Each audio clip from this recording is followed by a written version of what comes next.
Salut à tous, et toutes. Aujourd'hui, on va aborder un thème qui est assez difficile, et que j'ai choisi de traiter dans le cadre de la chronique Le mot de la circo, c'est le mal logement. Donc juste petit rappel, la Fondation Abbé Pierre, qui va bientôt changer de nom d'ailleurs, définit le mal logement selon 5 dimensions. Il y a d'abord la privation de logement personnel, ça va du sans-abrisme à, l'hébergement, en colocation à plusieurs, subi. Des difficultés d'accès au logement, c'est une autre dimension, du fait de la discrimination. La privation de confort, c'est donc pas que l'insalubrité, mais aussi le fait d'être dans un logement qui n'est tout simplement pas pourvu dans de bonnes conditions. Une quatrième dimension, c'est la difficulté de se maintenir dans un appartement, de se maintenir dans un logement.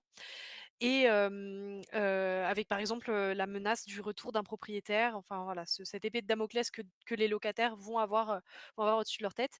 Et la cinquième dimension, qui est peut-être un peu moins connue, c'est le blocage de la mobilité résidentielle. C'est-à-dire qu'on a des gens qui vont être, assignés à résidence, qui vont être relégués en fait dans des zones d'habitat qu'ils n'ont pas forcément, choisies.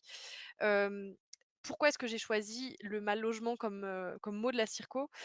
C'est assez d'actualité parce que voilà, l'hiver vient, et l'hiver dans notre circonscription qui va de l'Europe continentale jusqu'aux Balkans, l'hiver est très dur, et les problèmes de mal logement sont peut-être encore plus mis en exergue que dans d'autres, saisons.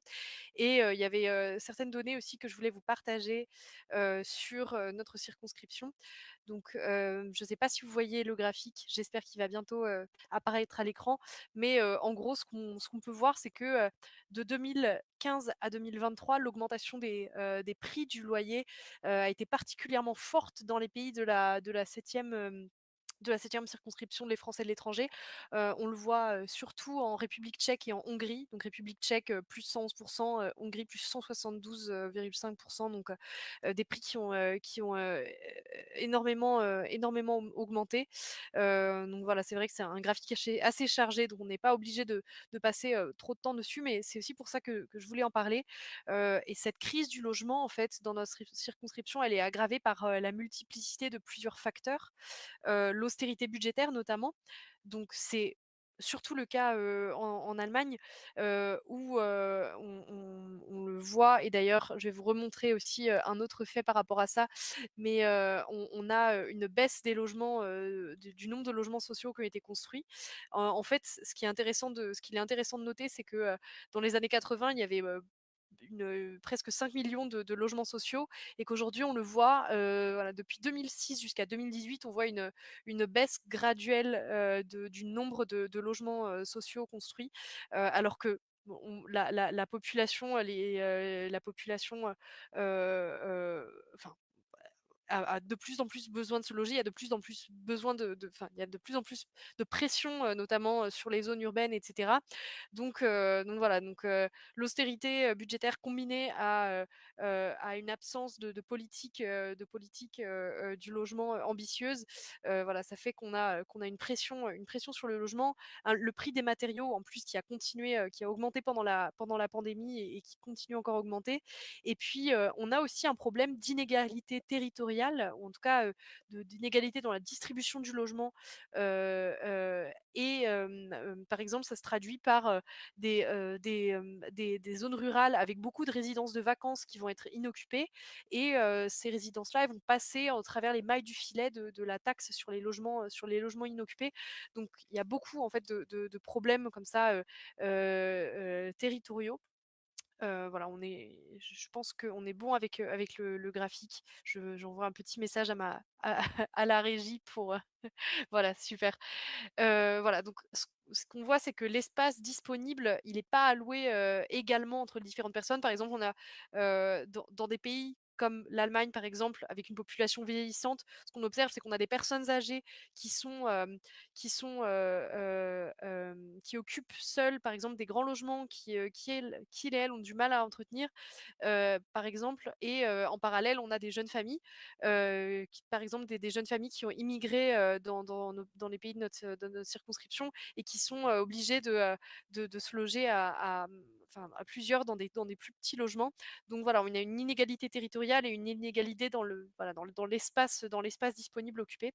À titre d'exemple, la Pologne, c'est un des pays de l'UE, un des pays de notre circonscription où les gens ont le moins d'espace à leur disposition.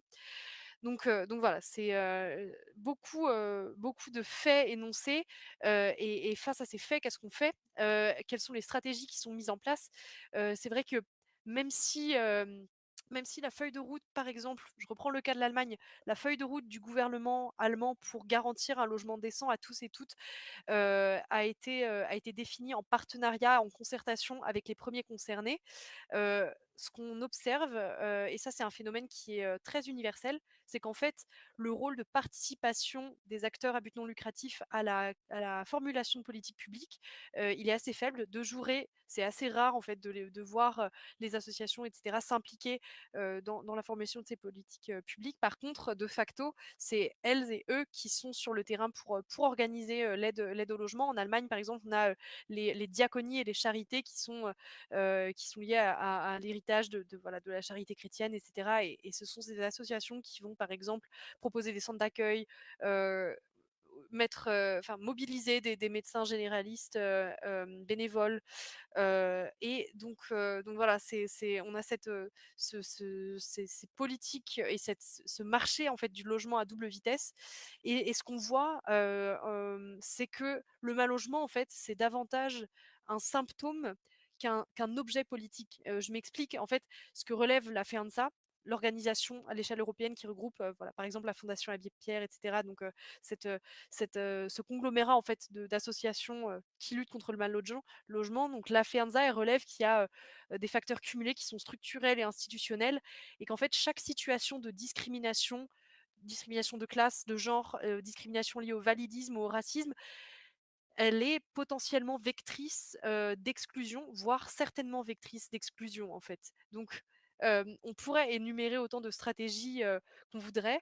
On pourrait commenter, ce que tel pays fait, ce que tel pays de la circo ne fait pas, les aides financières qui sont allouées, et cetera. Ce qu'on voit, en fait, c'est qu'il faut que le public reprenne absolument la main sur le marché du logement partout, parce qu'en fait, pour des investisseurs privés, c'est forcément en fait, c'est jamais lucratif. Si on doit loger, tout le monde, forcément que le marché privé peut pas couvrir en fait, les besoins des gens. Donc il faut absolument que le public reprenne la main là-dessus. Donc la solution, c'est certainement pas l'austérité, à l'inverse. Et c'est bien que Mathy, refasse un point sur le logement, à la fin, à la fin de l'émission. Voilà, donc ce qu'il faut se rappeler, c'est que en fait, le logement, ça devrait être, je crois que j'ai dit le logement, que Mathy fasse un point sur le budget. Ce qu'il faut retenir, en tout cas, c'est que le logement, c'est la priorité, enfin, ça devrait être la priorité numéro un, quel que soit le pays qui est sous notre focale. Et voilà, j'avais envie de mettre un petit peu en exergue cet énorme problème, dans la circonscription et partout ailleurs, hein. D'ailleurs, c'est un peu un prétexte pour parler d'un problème assez généralisé. Voilà, je conclus avec ces mots, et je laisse Mathie reprendre la main sur le fil rouge de cette à gauche.